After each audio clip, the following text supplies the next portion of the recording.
어제 뭐 보셨어요? 오늘은 사실 이상한 변호사 우영우 드라마 얘기를 하려고 했어요. 여러분과 나누고 싶은 것들이 많습니다. 그런데 다른 주제를 다루게 됐습니다. 최근 들어서 저에게 평론가로서 이 문제를 어떻게 생각하느냐 언론 매체로부터 전화를 여러 통 받았습니다. 이 사안이 여러 가지예요. 그런데 그 중에서 유열 씨의 표절권도 있었습니다. 저는 방송 평론가여서 방송 밖에서의 일은 모른다라고 답을 했어요. 제가 인터넷에 올라와 있는 얘기 외에 뭘 더 알겠어요. 들은 얘기가 있다고 해도 그건 남의 얘기죠. 그런데 기사 하나를 보고 이 얘기를 하지 않을 수가 없더라고요. 유희열 씨가 넷플릭스 새 예능에 출연한다는 기사입니다. 넷플릭스가 조수미, 임재범, 유희열, 박정현, 비, 악뮤, 마마무와 함께 새로운 형태의 음악쇼 테이크원을 제작한다. 이런 기사가 나왔어요. 조수미 씨, 임재범 씨 출연진이 어마어마하죠. 지금까지 본 적이 없는 구성입니다. JTBC 유명 가수전 배틀 어게인이 7월 15일 12화를 끝으로 막을 내린다고 하고 뉴페스타도 7월 26일 마지막 방송이라고 해서 JTBC하고 유희열 씨 사이에 선계약, 선지급된 회차 분량이 남아 있다고 해도 아마 당분간은 나오지 못하겠거니 했어요. 그렇다면 KBS 유희열의 스케치북만 결단을 내리면 되겠다 했는데 웬걸 넷플릭스 새 예능 프로그램이라뇨. 이건 뭐 너무하잖아요. 제 소견으로는 즉시 모든 방송에서 자진 하차 그리고 자숙의 시간을 가져야 합니다. 그런데 내로라 하는 음악인들은 물론이고 음악평론가들도 어째서인지 잠잠합니다. 모두 한 배를 탔기 때문인가요?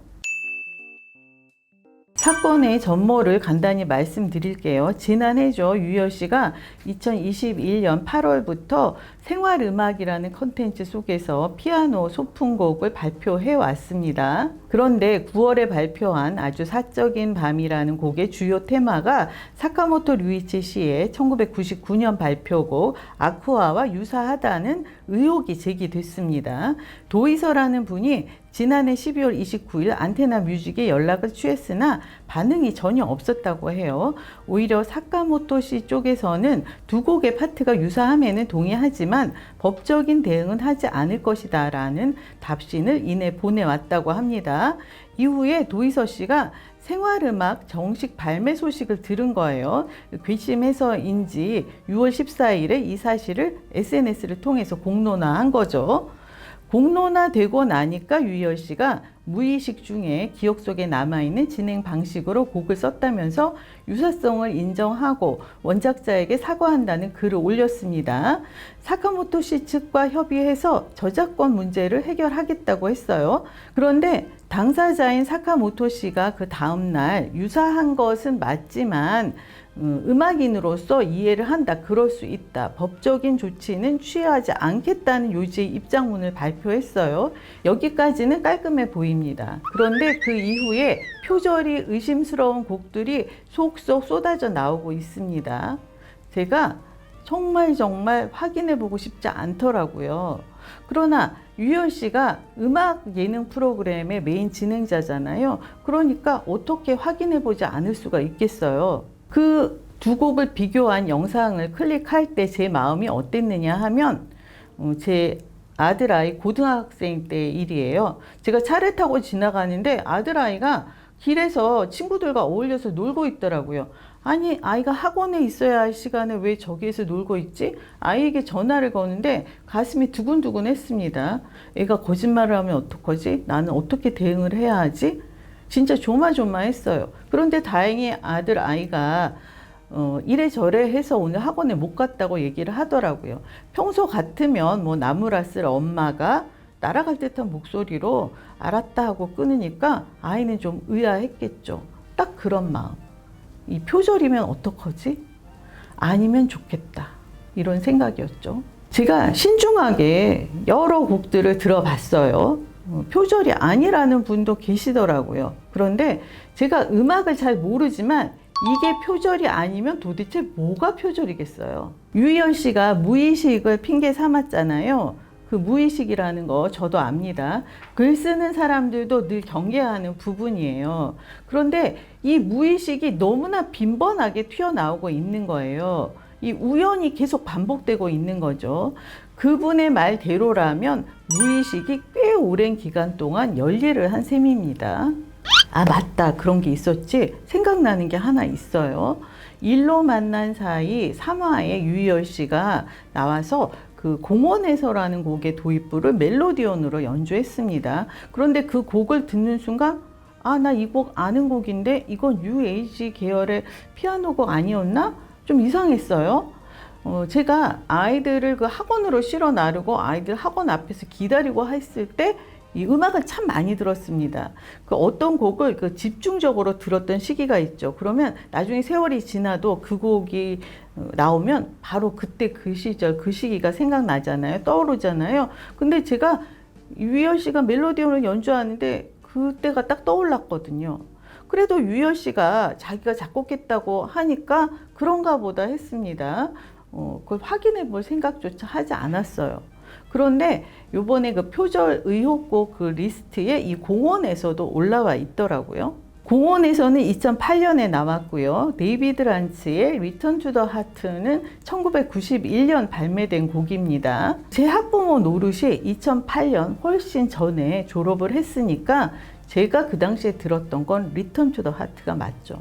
그런데 유희열 씨가 사카모토 씨에게 연락을 취해서 저작권 문제를 해결하겠다고 했잖아요. 하지만 사카모토 씨가 괜찮다고 했기 때문에 별일 아닌 게 된다고 합니다.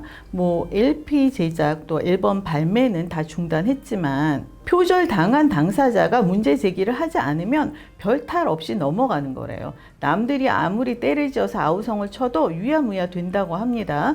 법이 그렇다고 해요. 이 얘기는 지난 7월 5일 MBC 100분 토론에서 음악평론가 임진모 씨가 한 이야기입니다. 이처럼 누가 한 이야기를 인용을 할 때에는 출처를 밝혀야 해요. 언제 누가 무슨 이야기를 어떻게 했다. 그러니까 내 생각이 아닌 남의 생각을 얘기할 때는 이런저런 사람이 이야기를 했다고 밝혀야 하죠. 많은 사람들이 레퍼런스, 즉 참고, 참조일 뿐이다. 레퍼런스라는 것을 전가의 보도처럼 앞세우곤 하는데 출처를 밝히지 않는 참조, 특히 통째로 가져오는 거, 이거는 표절이죠. 다른 사람은 몰라도 본인 스스로는 잘 알 거 아니에요. 우리가 통상적으로 안전하다고 여기는 뭐 오마주 기법, 뭐 패러디 이런 것들도 소송이 걸리면 표절이 인정된다고 합니다. 이효리 씨도 이 집 때 개차 표절권으로 활동을 중단했습니다. 작곡가는 일종의 오마주였다고 변명을 했는데요. 존경심을 표하려는 의도였다면 미리미리 밝혔어야죠. 그리고 김민종 씨도 1996년 3집 귀천도예가 표절 의혹이 일자 즉시 활동을 중단했는데요. 본인이 표절한 게 아니라 작곡가가 표절한 거잖아요. 그래도 대중은 제대로 확인하지 않은 책임을 가수에게 물었습니다. 박진영 씨와 이승철 씨도 표절 논란이 있었는데 원작자와 합의점을 찾은 것으로 알고 있고요. 100분 토론에서 임진모 씨는 도덕적 해이라고 했고, 그리고 김태원 씨는 병이라고 했어요.